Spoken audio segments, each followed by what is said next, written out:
Custodia, una tierra yerma y seca donde el fervor religioso se hace patente en cada rincón, una tierra donde la pasión más descarnada se entrecruza con el sufrimiento más violento, un mundo donde la devoción al milagro es el pan de cada día, donde los pecados se expían con sangre y donde el sacrificio es la gloria máxima a los que muy pocos pueden acceder. Pero, ¿qué es el milagro? El milagro es un ente metafísico, un Dios propiamente dicho. Nadie lo ha visto nunca, pero se siente su presencia en todas partes. Es capaz de premiar o castigar su antojo a los habitantes de Custodia.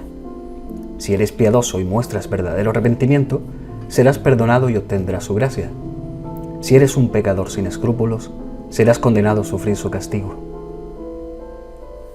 Aquellos que son perdonados y tocados por su mano suelen convertirse en seres angelicales y santos, mientras que los que son condenados se convierten en horribles monstruos y quedan marcados por sus pecados físicamente.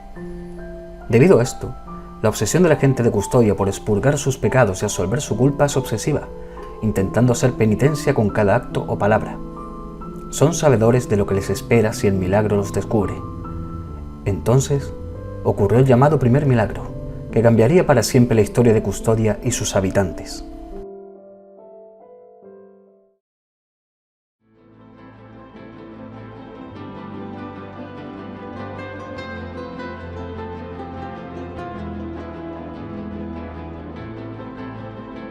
El primer milagro fue un hecho decisivo en el mundo. Ocurrió que un joven, llamado el escribar, sentía una gran culpabilidad y pesar por sus pecados. Durante días estuvo rezando el milagro, ofreciéndose de todo corazón a sufrir el castigo justo por sus faltas. Con un tronco de madera a modo de banco, rezó y rezó al Dios, implorando perdón y piedad. Y fue tal la congoja de escribar que el milagro no pudo más que fijarse en él y sentir una tremenda piedad. Por ello, el Dios convirtió al joven en un semidios y fusionó la madera de sus pies con su carne, convirtiéndolo en un árbol retorcido. Desde ese momento, escribar se convirtió en el primer milagro y pasó a ser conocido como el retorcido, siendo el símbolo más claro del milagro en sí mismo. Pero a veces, hasta las mejores intenciones pueden tener un reverso oscuro.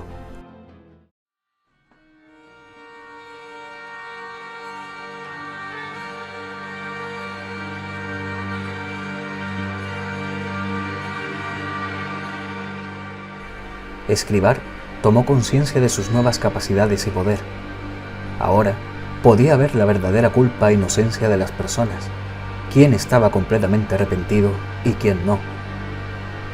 Sintiéndose como el avatar más importante del milagro, el retorcido comenzó a castigar a los fieles y a los que él consideraba impuros del milagro, creando entonces la secta de la Legión Ungida, encargada de capturar y castigar a los infieles a Dios. Escribar se proclamó entonces a sí mismo como el Padre, con sus inquisidores creando el terror y el miedo en Custodia. El milagro se dio cuenta de su error. Las intenciones del retorcido eran buenas, pero sus métodos y su pasión eran demasiado enfermizas y violentas. Así, el milagro decidió castigar a su acólito y a sus seguidores. Durante 90 días, el Dios arrojó una tormenta sobre el retorcido, haciendo que ardiera desde sus raíces hasta las ramas más altas, donde se encontraba el trono de escribar.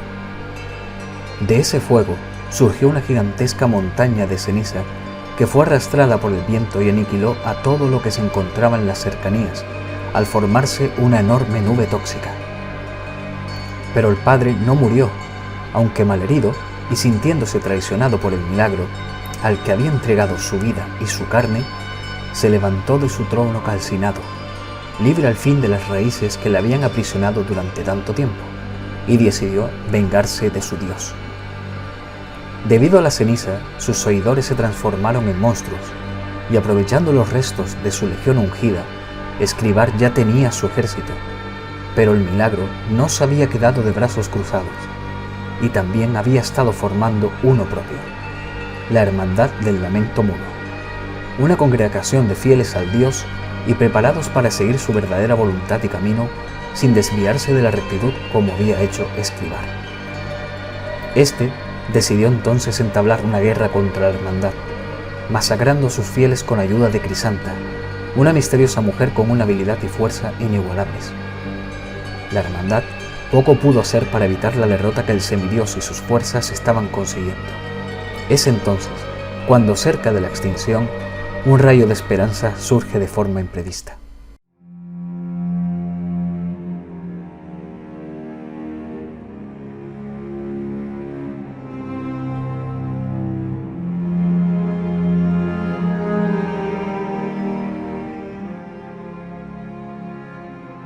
Cuando parecía que la guerra entre la hermandad y el padre estaba a punto de terminar con la aniquilación de los primeros, surge una pieza inesperada en el tablero: la madre de Escribar.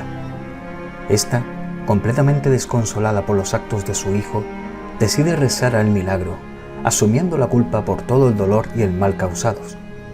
Mientras lo hace, abraza contra su pecho una estatuilla del retorcido, su hijo.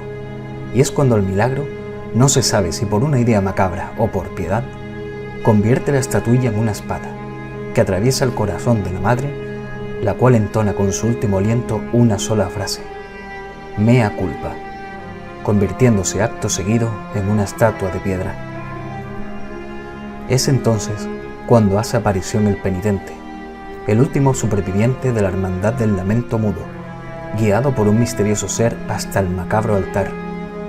Allí sacará la espada mea culpa del pecho de la estatua, el arma que matará a el padre.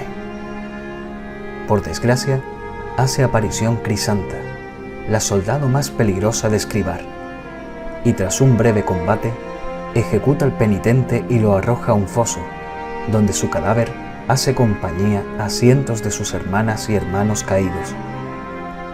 Pero los caprichos y deseos del milagro son insondables, y en un acto de piedad devuelve la vida al penitente, que tras ver su fervor y determinación, lo convierte en su arma contra el Padre. Y es así como comienza la misión del penitente, en busca de venganza y siendo el instrumento inmortal de un Dios.